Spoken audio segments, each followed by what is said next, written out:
बक्सर सदर विधायक आनंद मिश्रा ने जासो रोड स्थित अपने कार्यालय कमल सेवा केंद्र में 35वें जनता दरबार के दौरान लोगों की समस्याएं सुनते हुए कहा कि उनका लक्ष्य ऐसा सिस्टम विकसित करना है जिसमें आम नागरिकों को उनके कार्यों के लिए सरकारी दफ्तरों के चक्कर न लगाने पड़े। उन्होंने कहा कि प्रशासनिक प्रक्रियाएं समयबद्ध और पारदर्शी हो ताकि जनता को सीधे तौर पर राहत मिल सके।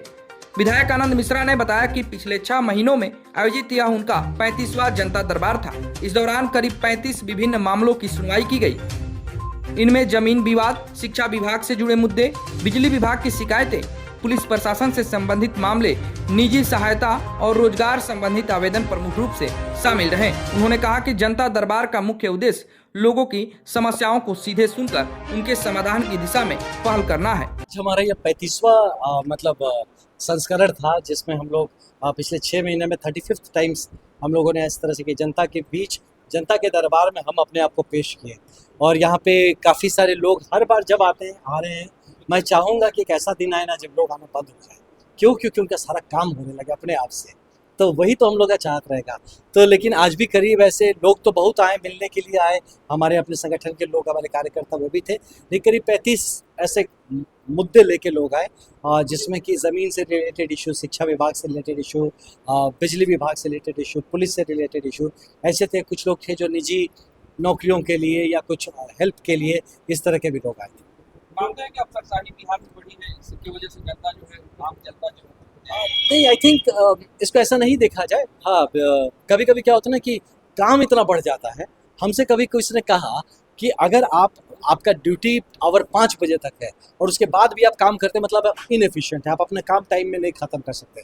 मैंने कहा, उसको यही समझा कि जब काम का वॉल्यूम इतना होता है कि जो आप 8 घंटे में ख़त्म कर ही नहीं पाएंगे इंसान के रूप में, तब जब काम बढ़ जाता है तो उसको आप इनएफिशिएंसी नहीं कर सकते। मुझे लगता है बिहार में काम का वॉल्यूम आज के टाइम में बहुत बढ़ गया है, क्योंकि हमारी सरकार ने जो चीज़ रिपोर्ट नहीं होता था उसको निकाल के काम ले रहे हैं कि नहीं, ये दबाना नहीं है, हर मुद्दे को करना है। तो मैं माननीय अपने मुख्यमंत्री जी का इस बात के लिए बहुत धन्यवाद देना चाहूँगा कि हर विभाग के मुद्दे, हर जो ऐसे मुद्दे जिनको पहले दबा दिया जाता था, आज उन मुद्दों को उभार के निकाल रहे हैं और उसका त्वरित कार्यवाही करके और उसका सोल्यूशन देने का प्रयास किया जा रहा है। तो हम लोग का भी जो गिलहरी प्रयास, उसी बड़े प्रयास का एक था। आम जनता के मन में धारणा बनी है कि बिना पैसे के किसी दफ्तर में काम नहीं। देखिए, ये बहुत सालों की बनी धारणा है जो ग्रेजुअली टूट भी रही है। मैंने आज ही किसी अधिकारी से बात भी किया इसी मामले में कि किसी का सैलरी 4 महीने से रुका हुआ है, तो मैंने एकदम साफ उनसे कहा कि भाई साहब, क्या दिक्कत है? हाँ, इज़ इट कि आप कुछ पैसे चाहिए इसलिए आपने रोक रखे हैं, या फिर आपसे हो नहीं रहा इसलिए रोक रखे हैं, क्या चाह रहे हैं?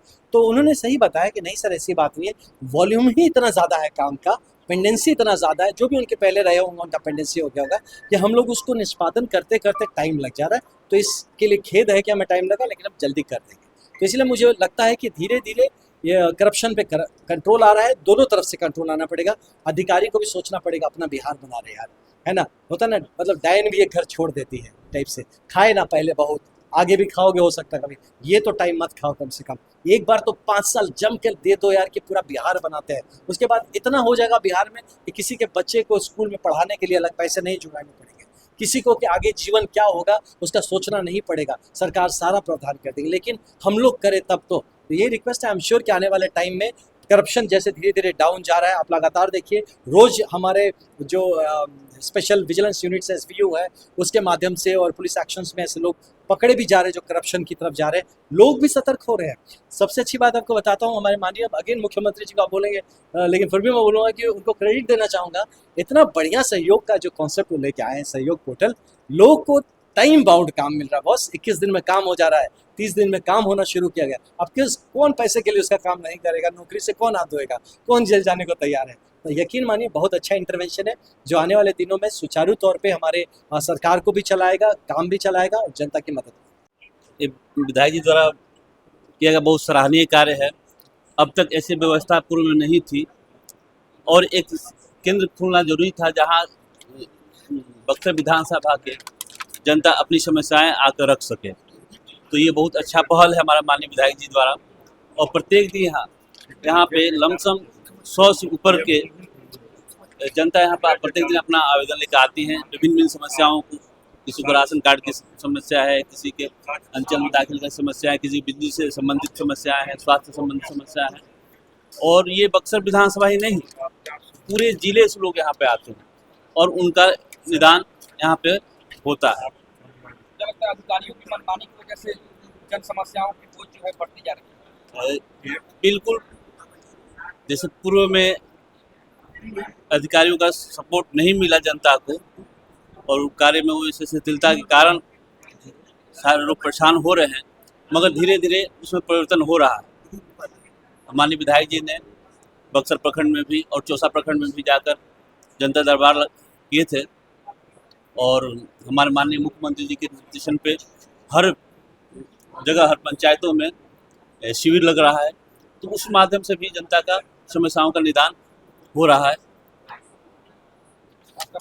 पुनीत कुमार सिंह, जिला उपाध्यक्ष भाजपा। ये इसमें क्या है कि जो हमारा प्रयास रहता है कि समाज के अंतिम छोर पर जो लोग हैं उनको सरकारी योजनाओं का लाभ दिलाया जाए। अभी दानी कुटिया के पास जो दो लोग डोम परिवार लोग रह रहे हैं, 30 वर्षों से उनके पिताजी भूमिहीन होकर मर गए। अभी जो वर्तमान में लोग, अभी उनके 2 बेटे लोग हैं, सुपन भगत डोम, ये क्या है कि इनको अभी तक सरकारी योजनाओं का कोई लाभ नहीं मिल पाया। मैंने प्रयास किया, मैंने उनसे बात की, उनके जो परिवार है अभी तक राशन कार्ड से वंचित है, तो राशन कार्ड के लिए निवास प्रमाण पत्र, आय प्रमाण पत्र जरूरी है। वो भूमिहीन परिवार है, उनको निवास प्रमाण पत्र तो बन गया, लेकिन आय प्रमाण पत्र रिजेक्ट कर दिया गया। रिजेक्ट का कारण बताया गया कि मानक के अनुसार उनकी जो डॉक्यूमेंट्स उपलब्ध नहीं है। तो मैं विधायक से मिलने इसलिए आया हूँ कि वो भूमिहीन परिवार जब है तो वो अपना ज़मीन का डॉक्यूमेंट्स कहाँ से लाएंगे। तो पहले या तो उन लोगों को ज़मीन उपलब्ध करा दिया जाए, पहला काम है। और वो भी परिवार 30 वर्षों से अब सड़क के किनारे चाट में रह रहे हैं। तो मैं इसीलिए जनता दरबार में आया हूँ कि उन महादलित परिवार का मैं व्यथा उनको बतला सकूँ। क्या लगता है यहाँ पर जो जनता दरबार चल रहा है, जो ऑफिस वगैरह यहाँ पर चल रहे हैं, जनता को लाभ नहीं रहा? अभी जो मैंने पेपर से सुना है या जो अभी जो गतिविधियां मिल रही हैं उनसे तो पता यही लगता है कि विधायक जी द्वारा जो प्रयास किया जा रहा है वो लोगों को लाभ मिल रहा है। और मैं पहली बार आया हूँ, अब ये देखना है कि लाभ मिल रहा है कि नहीं मिल रहा आपने पहली बार कहा, तो क्या आपको ये नहीं लगता है कि ये काम भी पहली बार हो रहा है इसमें बतौर मुख्य? नहीं, ये जो प्रयास है, ये प्रयास हमारे बक्सर विधायक जी द्वारा पहली बार हुआ है और मैं पहली बार आया हूँ। इनका पत्थर साबित होगा? लगता तो है, हमको लगता है, आशा है कि जो ये प्रयास हो रहा है प्रयास फलीभूत हो, और ये प्रयास जो फलीभूत होगा उससे 90% जो जनता है उनको लाभ मिलेगा। यदि धरातलीय कार्य किया जाता तो 90% लोग क्या है कि वो अभी जीवन के प्राथमिक आवश्यकताओं से ही जूझ रहे हैं, बाकी 10% जो लोग हैं वो प्राथमिक आवश्यकताओं से ऊपर के लिए लड़ रहे हैं। मतलब उनका कोई ज़मीन का हो गया, कोई और धंधा है, लेकिन अभी भी बक्सर की 90% जनता धरातली और प्राथमिक आवश्यकताओं के लिए ही जुड़ रही है। आपका परिचय? मेरा वीरेंद्र पांडे, घर चौसा हो गया।